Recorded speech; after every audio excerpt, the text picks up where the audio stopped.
Hey there, Lori Elke here. Today I wanted to show you how to weave watercolor paper. So we actually did two of the exact same painting and then wove them together using watercolor paint, watercolor paper, and lots of weaving. So it's a fun trick. It has such a cool outcome, as you can see.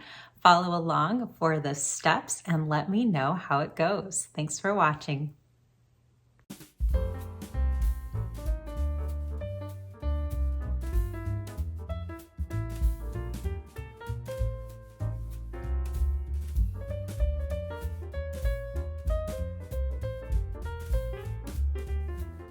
For this project, I will be using a pencil. I have a piece of regular computer paper. I have two pieces of watercolor paper. They're a little bit thicker, made for watercolor paint. I've got a pair of scissors, glue stick, watercolor paint. Now the first step of this project is to start with a piece of computer paper, drawing out a design.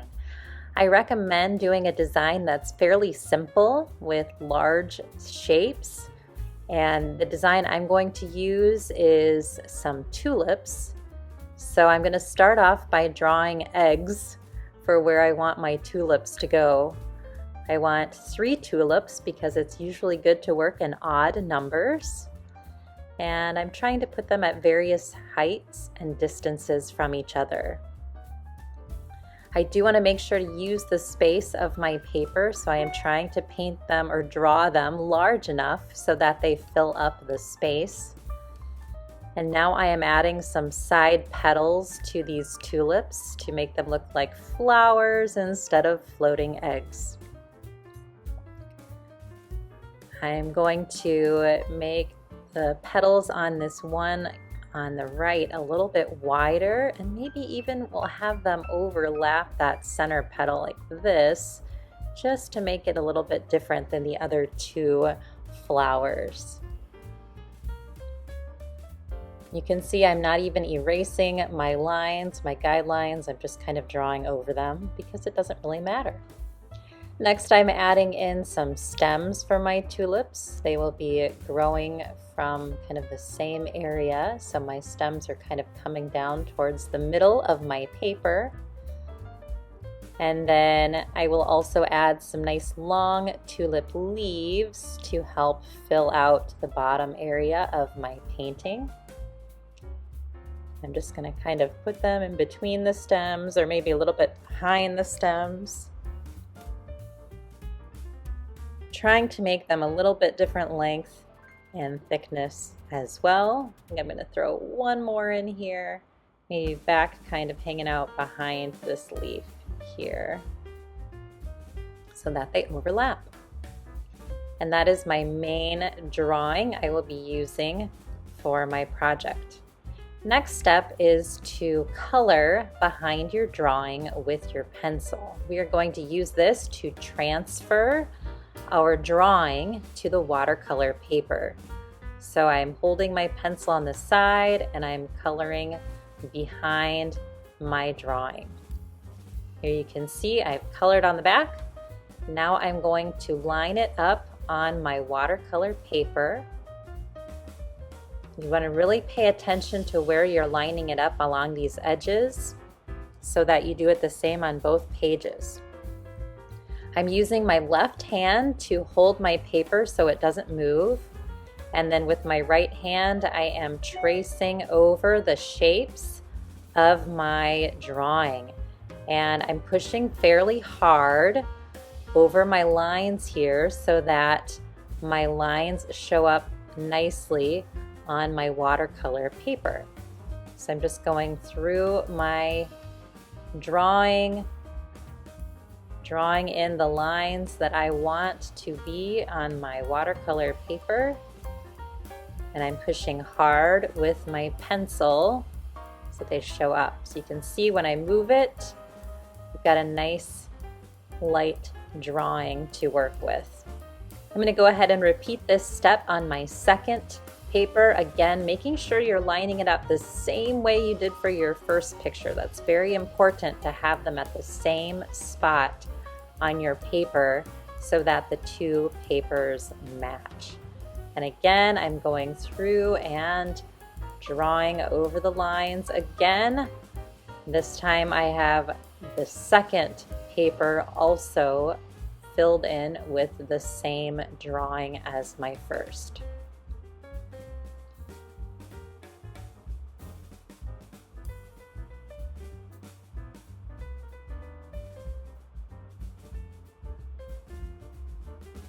Check to make sure I included all of my lines, and now I have two finished drawings. Next step is to paint.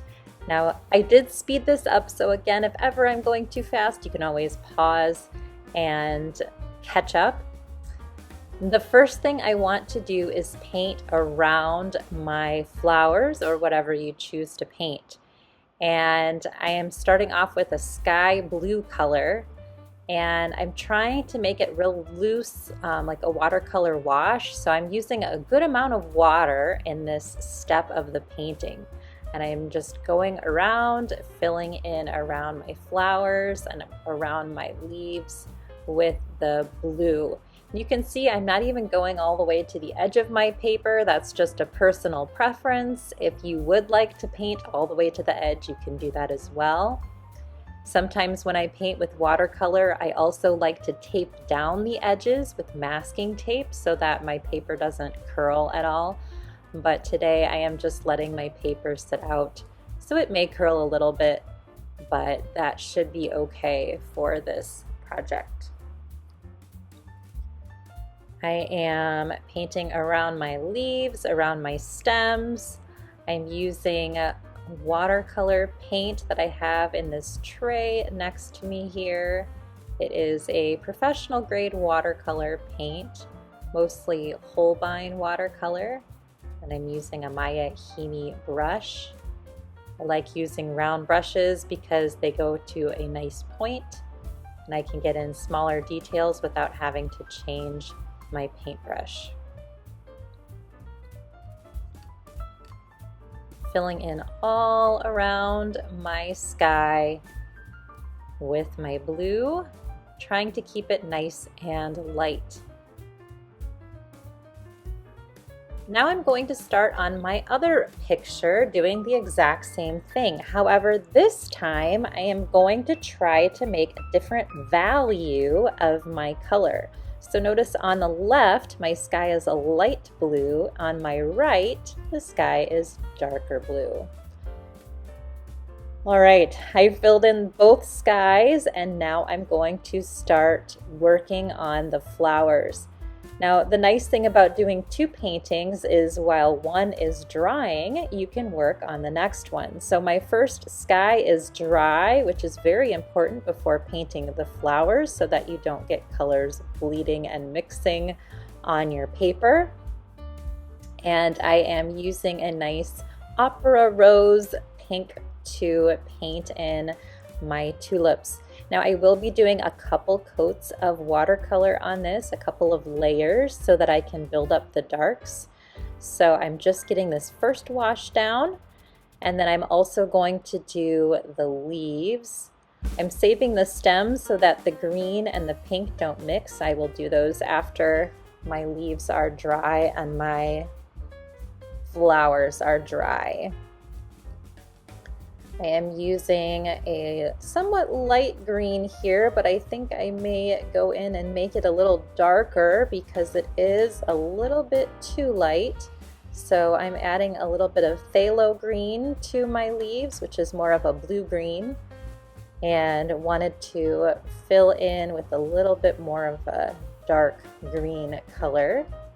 And again, this is my first wash. I will be going in again and adding another layer to add some more darks to my painting.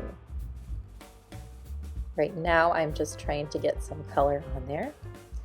All right, now I'm gonna do my second flowers. You can see that some of my background wasn't quite dry, so I did get some pink kind of seeping into the background, but I'm not too worried about it. I'm going to go ahead and paint these with more of a rosy red instead of a pink, just to give it a little bit of a variation in shade. Now I'm going to go back in and add some stems to my first picture. And yeah, just kind of jump back and forth between the two. Paint the flowers, then paint the flowers. Paint the leaves, paint the leaves. Paint the stems, paint the stems. So trying to do them in steps and then wait for areas to dry in between steps. All right, I have now let both paintings dry, and I'm going in and adding a second layer of value to give a little bit of shading here to my flowers. So I'm trying to kind of keep some darks along the bottom left of my flowers by just going in with the same color I used before, but this time I'm using a little bit less water so that my colors are a little brighter. I've also added a little bit of yellow into the pinks just to give a variety of color. Trying to keep my flowers darker along the bottom, lighter towards the top.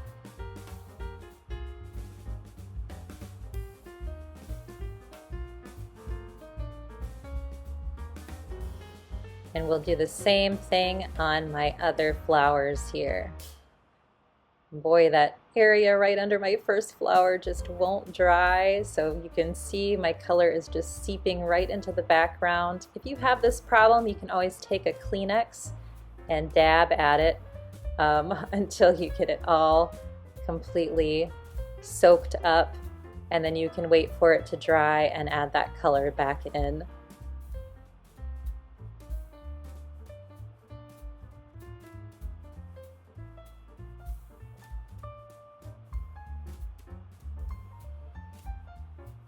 I'm also going to add some shading to the leaves, so I'm trying to kind of keep all of it on the left side of my leaves here. And we'll do the same thing to some of the stems as well, just to try to give a little bit more excitement to these shapes here, make them a little bit more dynamic. So I'm going along the left side of all of my leaves and darkening them just a little bit with a similar color.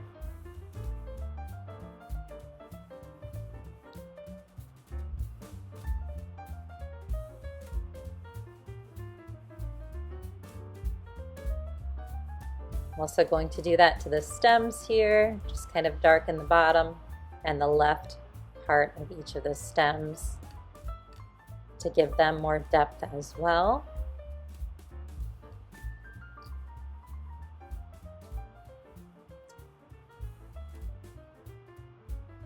And there you have it. All right, my paintings have dried. I'm going to take my first painting and I'm going to draw a line along the top. It's about the width of my finger. Next, I'm going to cut some strips that are also about the width of my finger, and I'm going to stop cutting when I hit that line. So just a bunch of finger width strips all the way up to that line that I drew. And if it helps, you can use a ruler and you can draw out your lines ahead of time so that you're cutting nice and straight. But I usually tend to just eyeball it and it works out just fine. Most important thing in this step is to make sure you stop when you get to your line on top so that you don't cut these strips completely off of your paper. So I'm trying to just be careful as I cut and make sure that I get to stop at my guideline there at the top of my page. All right, I have cut all of my strips. Now I'm going to trim off the top part of my second picture, also about finger width apart, because we will not need that strip. And now I can get ready to start weaving. So for the weaving, I'm going to cut finger width strips horizontally on my second painting. And I'm starting at the top. And I'm going to go ahead and cut a strip, and now you can see I am weaving it over, under, over, under, over, under my first painting. And once you've gotten it woven in, you make sure to use all of your finger muscles to push it as high as you can up against the top of the painting. So we really want to push it up as much as possible. Now I'm going to go ahead and do a second strip, cutting it from the top of my second painting. Now this one has to go under first, so it's going under, over, just the opposite of the first one that I did, so it looks kind of like a checkerboard pattern. This is a very important step to make sure that you always start opposite of the line before. And again, once you're done with that line, really do your best to push it as close to the first line as possible. Now, sometimes throughout this process, you will need to take a strip off of your second painting and just toss it aside. Because of this weaving process, that strip will not be needed. And if you don't do that, your picture can get kind of off. So what I tend to do is I'll cut maybe 2 or 3 regular strips and weave them in. And then I'll cut a tiny piece off of my painting and toss it aside. So 2 or 3 regular strips and then a thinner strip to toss aside. And you'll have to do that throughout. Here's another strip I'm tossing aside because I want to try to make sure that my painting matches up okay. So you can kind of watch as you're doing it. I noticed I needed to have the top of my flower in this strip, so I had to cut a little piece off to make sure that the top of my flower was included in this strip that I'm currently weaving. So it is important to consider as you are weaving your picture. There, then the top matches up pretty well. I'm going to go ahead and continue this process, cutting strips and weaving them into my first painting. Remember, every other one should start the opposite, so you can see I've got that nice checkerboard pattern going on in my project. And then again, another important step is to really make sure to push so that those pieces are really tight up against each other. If you want to be gluing these as you go, you can. I like to wait till the very end to glue. All right, here's another one of those little strips I don't need, so I'm cutting that off and tossing it aside. All right, another regular strip coming up. I'm going to go ahead and put that in next on my line, and I will continue this process all the way down my project.